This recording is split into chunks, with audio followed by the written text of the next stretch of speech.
اعوذ باللہ من الشیطان الرجیم بسم اللہ الرحمن الرحیم ربی زدنی علما۔ السلام علیکم ورحمۃ اللہ وبرکاتہ۔ انسان کی پیدائش کا دن جب ہر سال منایا جاتا ہے اسے سالگرہ کہتے ہیں۔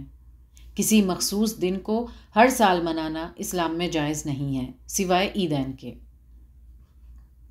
اسلام اللہ کی طرف سے ہے۔ مسلمانوں کو چاہیے کہ شریعت کو عقل کے پیمانے پر نہیں ناپے بلکہ اللہ کے حکم یا رسول اللہ صلی اللہ علیہ وسلم کے قول یا فعل کی پیروی کرے۔ قرآن میں کہیں بھی نہیں ہے کہ سالگرہ منانا حرام ہے، لیکن قرآن میں یہ ضرور ہے کہ کفار اور اہل کتاب کے طور طریقے مت اپناؤ۔ قرآن کے بعد دیکھتے ہیں کہ کیا رسول اللہ صلی اللہ علیہ وسلم کا یہ طرز عمل تھا۔ اس طرح کی رسم نہ ہی رسول اللہ صلی اللہ علیہ وسلم نے کی نہ ہی صحابہ نے۔ یہ طریقہ تو عربز کا بھی نہیں تھا کہ آپ صلی اللہ علیہ وسلم اس پر خاموشی اختیار کرتے۔ ہمارا دین ہمیں عاجزی کی سیکھ دیتا ہے، پھر اس ایک دن ہم اس شخص کو اتنی اہمیت دے دیتے ہیں کہ یہ عاجزی کہیں باقی نہیں رہتی۔ کسی کو محبت ظاہر کرنے ایک ہی دن کیوں؟ تحفے دینے، دعا دینے، اسپیشل فیل کرانے ایک ہی دن کیوں؟ اگر برتھ ڈے منانے کو ہم لیبل دینا چاہے کہ وہ کس قسم کی غلطی ہے تو وہ کفر نہیں ہے۔ کفر میں اللہ سے انکار کیا جاتا ہے، شرک نہیں ہے۔ شرک میں تو اللہ کے ساتھ کسی اور کو شریک کیا جاتا ہے۔ بدعت بھی نہیں ہے، کیونکہ بدعت کا مطلب ہے دینی معاملات میں نیکی کمانے کے انٹینشن سے ایسی چیزیں کرنا جو شریعت میں مینشن نہیں ہے، لہٰذا اسے غیر اسلامی رواج کہا جا سکتا ہے۔ اس دن نئے کپڑے پہننا، خاص پکوان کرنا کسی کی پرسنل چوائس ہے، لیکن یہ دھیان رکھنا چاہیے کہ اس دن کوئی غیر اسلامی عمل شامل نہ ہو جو اسلامی تعلیمات کے خلاف ہو، جو مسلمانوں کو زیب نہ دیتا ہو، جیسے جشن منانا، فائر ورکس کرنا، کیک کاٹنا، اپنے فوٹوز اپلوڈ کر کے دوسروں کو بھی ایسا کرنے پر ابھارنا۔ بہتر ہے کہ اسے ایک عام دن ہی سمجھا جائے۔ رہی بات اس طرح کے جشن میں جانے یا اس کا کھانا، چاکلیٹ یا کیک کھانے کی، تو اکثریت علماء کا قول ہے کہ یہ غلط ہے۔ ایسا کر کے ہم ان کے حصے دار بن جاتے ہیں۔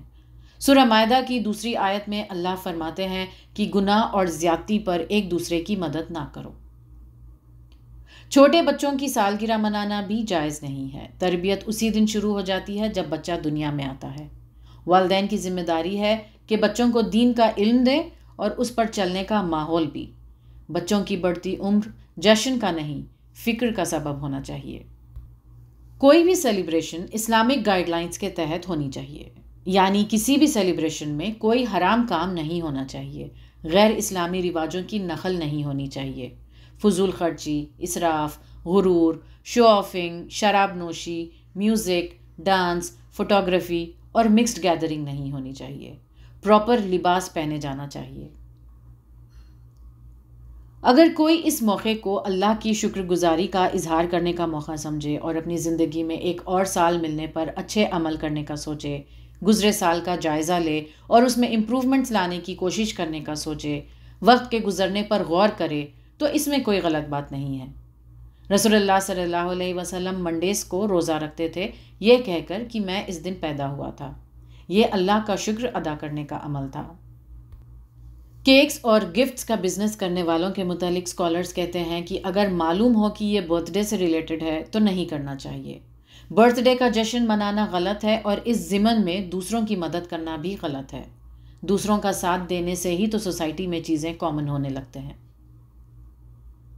کچھ اسکالرز اجازت دیتے ہیں برتھ ڈیز منانے کے تعلق سے پرسنل لیول پر، جب تک کہ اس میں کوئی غیر اسلامی پریکٹس نہ شامل ہو، لیکن میجورٹی اس کے بھی خلاف ہیں۔ میلاد النبی کا جشن آج ہمارے ملک میں عام ہو چکا ہے۔ اس دن رسول اللہ صلی اللہ علیہ وسلم کی پیدائش کا جشن منایا جاتا ہے ثواب کا کام سمجھ کر۔ سب سے پہلے تو آپ صلی اللہ علیہ وسلم کی پیدائش کا دن کنفرمڈ نہیں ہے۔ دوسرا، کسی کی بھی برتھ ڈے منانے کا کانسیپٹ اسلام میں نہیں ہے۔ یہ ایک بدعت ہے۔ اس کی شروعات ایجپٹ میں ہجرت کے 500 سال بعد ہوئی تھی۔ دھیرے دھیرے دنیا بھر میں یہ ٹرینڈ پھیل گیا۔ معلوم ہونا چاہیے کہ یہ اسلامک کلچر نہیں ہے۔ اس دن کو خاص بنانے کے لیے حدیں پار نہیں کرنا چاہیے۔ اسے منانا کمپلشن نہیں سمجھنا چاہیے۔ برتھ ڈیز کو امپورٹنٹ اوکیزن کنسیڈر نہیں کرنا چاہیے۔ ممکن ہے کہ مسلمان بچے اس معاملے میں پیئر پریشر فیس کرے، لہٰذا ان کی کانسٹنٹ رہنمائی کرتے رہنا چاہیے۔ یہ ایک ایسی چیز ہے جو بحث کا موضوع بھی نہیں رہی، یعنی اسے کمپلیٹلی اڈاپٹ کر لیا گیا ہے، اور ایکچولی کوئی اس کے بارے میں ڈسکس کرنا بھی نہیں چاہتا، جاننا بھی نہیں چاہتا کہ کیا یہ غلط ہے، اگر غلط ہے تو کیوں ہے۔ کسی بھی چیز کو کرنے سے پہلے ہمیں جاننا چاہیے کہ اس کی شروعات کہاں سے ہوئی تھی، ایسا کون کرتے تھے، کیا اسے دین نے منظور کیا۔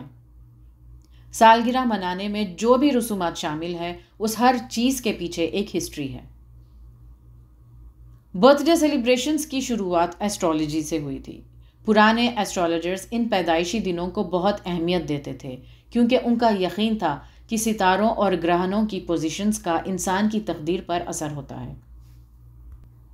یہ رسم جو آج بے ضرر لگتی ہے، اصل میں پرانی پیگن عقیدوں سے نکلی ہے، جہاں لوگ اپنی تقدیر اور رہنمائی کے لیے ستاروں پر انحصار کرتے تھے، نہ کہ خدا پر۔ پیگن کلچر میں مانا جاتا تھا کہ کسی کی سالگرہ کے دن اس کے پاس ایول اسپرٹس آتے تھے۔ ان بری روحوں کو بھگانے کے لیے پارٹی کی جاتی تھی، شور مچایا جاتا تھا۔ اس شخص کو ان سو کالڈ روحوں کے برے اثرات سے بچانے کے لیے لوگ اس کے آس پاس رہتے تھے، اسے خوش کرنے تحفے دیتے تھے۔ ہیپی برتھ ڈے کہہ کر وش کرنا سوسائٹی کا ایک سپرسٹیشس طریقہ تھا، جس سے انہیں بری روحوں سے بچایا جاتا تھا۔ برتھ ڈے پر تھمس، بمس، پنچز وغیرہ کر کے انہیں گڈ لک لانے اور ان سے برے روحوں کو بھگانے کی کوشش کی جاتی تھی۔ پارٹی سنیپرز، ہارنز اور دوسرے نوائز میکرز بھی بیڈ لک اسپرٹس کو ڈرانے کے لیے استعمال کیے جاتے تھے۔ کیکس اور کینڈلز کا کسٹم گریس میں شروع ہوا تھا۔ کینڈلز کا استعمال قدیم زمانے میں شیطان سے حفاظت کے لیے ہوتا تھا۔ وہ مون کے شیپ کے کیکس آرٹیمس دیوی کو پیش کرتے۔ مانا جاتا ہے کہ کیک پر روشن موم بتیاں شاید گریک چاند کی دیوی آرٹیمس کی پیدائش سے شروع ہوئی ہوں گی۔ اس پر موم بتیاں لگاتے، جو چاند کی روشنی یا دیوتاؤں کو دعائیں بھیجنے کی علامت تھی۔ برتھ ڈے سیلیبریشنز پہلے شاہی تقاریب ہوا کرتے تھے، ایونچولی وہ وسیع پیمانے پر ذاتی تقریبات میں تبدیل ہو گئے۔ ہسٹری بتاتی ہے کہ برتھ ڈے سیلیبریشنز کی شروعات فرعون کے ٹائم سے ہوئی تھی۔ ایجپٹ، میسوپوٹامیا اور گریس کے کنگز مناتے تھے، پھر رومنز کے عام مردوں نے منانا شروع کیا۔ ان کے جشن میں دعوتیں اور گفٹس شامل ہوئے۔ کرسچنز شروع میں نہیں مناتے تھے، وہ اسے ایک پیگن پریکٹس مانتے تھے، لیکن وقت کے ساتھ 4th سینچری کے بعد ایکسیپٹ کر لیا گیا۔ Modern birth day celebrations 18th century میں یورپ میں، خاص طور پر جرمنی میں منانا شروع ہوا، اور پھر اس مغربی تہذیب کو ہماری امت نے بھی اپنا لیا۔ برتھ ڈے کراؤنز کا اصل تعلق یورپ کے راجا مہاراجاؤں اور ان کے تخت و تاج سے ہے۔ پرانے دور میں تاج پہننا شان و شوکت اور عزت کی نشانی سمجھا جاتا تھا۔ جب بادشاہ اپنی ولادت کا دن مناتے تھے تو وہ تاج پہنتے تھے، جو ان کی حکومت اور مرتبے کا اظہار کرتا تھا۔ یہی روایت آہستہ آہستہ برتھ ڈے کراؤنز کی شکل میں عام لوگوں میں رسم بن گئی، خاص کر بچوں کے برتھ ڈے سیلیبریشنز میں۔ یہ رسم بچوں کے دن کو خاص اور شاندار بنانے کے لیے یوز ہوتی ہے۔ برتھ ڈیز جادو کے دائرے سے بھی ایسوسیٹڈ ہے۔ یہ بھی مانا جاتا ہے کہ کچھ نمبرز یا ڈیٹس کی اپنی خود کی میجیکل طاقت ہوتی ہے، اور اس طرح یہ نیومرولوجی یا ایسٹرولوجی کا بھی حصہ ہے۔ ہم نے دیکھا کہ برتھ ڈے پارٹیز کی رسمیں پرانے پیگن لوگوں سے آئی ہیں۔ یہ ڈیمونز، بری روحوں، جادو کے منتروں اور اس طرح کی چیزوں پر ایمان رکھنے سے تعلق رکھتی ہے۔ اس لیے کسی مسلمان کے لیے ایسی سیلیبریشنز میں شامل ہونا جائز نہیں ہے، کیونکہ مسلمان جاہلی زمانے کے کسٹمز اپنائیں گے تو مسلمان کیسے کہلائیں گے؟ ہم زندگی کو ایسے نہیں دیکھ سکتے جیسے کفار دیکھتے ہیں۔ 9 ذی الحج 10 ہجری کو رسول اللہ صلی اللہ علیہ وسلم نے اعلان کر دیا کہ دین مکمل ہو چکا ہے۔ تو آج 1436 سال بعد ہم کیوں دوسری تہذیبوں سے متاثر ہوں؟ ہمیں اپنی ایک پہچان، ایک طریقہ زندگی ملی ہے۔ ہم ظاہری چمک میں نہیں بھٹک سکتے۔ ہم یہ نہ بھولیں کہ ایک دن ہمیں اللہ کے آگے کھڑے ہونا ہے۔ زندگی کب شروع ہوئی یہ معنی نہیں رکھتا، بلکہ زندگی کیسے گزاری، اور اس سے بھی زیادہ زندگی کا خاتمہ کیسے ہوا یہ معنی رکھتا ہے۔ اللہ ہمیں توفیق دے کہ ہم اس کی رسی کو مضبوطی سے تھامے رکھیں اور ہم معاشرے سے وہ تمام کام نکال پائیں جو شریعت میں درست نہیں ہیں۔ اللہ ہمیں ہمت دے کہ ہم ایسے غلط رسومات کو ترک کر سکیں اور ہم ایسے مسلمان بنیں جیسا ہمارے رسول نے ہمیں سکھایا تھا۔ وآخر دعوانا ان الحمد للہ رب العالمین۔ السلام علیکم ورحمۃ اللہ وبرکاتہ۔